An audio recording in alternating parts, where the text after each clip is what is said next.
الحمدللہ والصلاة والسلام علی رسول اللہ اما بعد قال رسول اللہ صلی اللہ علیہ وسلم ان الحیاء من الایمان۔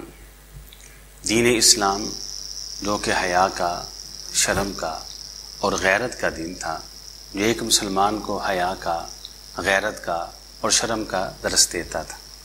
ہم نے دیکھا ہے کہ نکاح کے موقع کے اوپر بہت سارے ایسے لوگ ہیں کہ ان کے گھروں سے غیرت، حیا اور شرم کا جنازہ ہی نکل جاتا ہے۔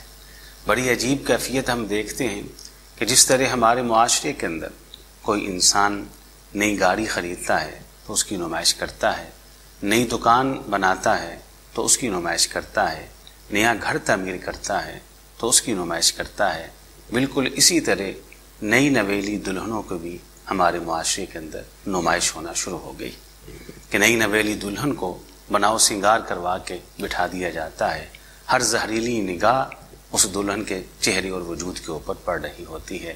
نہیں، یہ مسلمانوں کا کلچر نہیں، یہ اسلام کی تعلیم نہیں۔ ان الحیاء من الایمان، وہ مسلمان ہی کیا کہ جس کے اندر غیرت نہ ہو، وہ مسلمان ہی کیا کہ جس کے اندر حیا نہ ہو، وہ مسلمان ہی کیا کہ جس کے اندر شرم نہ ہو۔ ہمیں نکاح کے موقع کے اوپر ان تمام تر خرافات سے اپنے آپ کو محفوظ کرنا ہوگا۔ اللہ تعالیٰ اس کہنے والے کو بھی اور سب سننے والوں کو سمجھ کے عمل کی توفیق عطا فرمائے۔ وآخر دعوانا ان الحمد للہ رب العالمین۔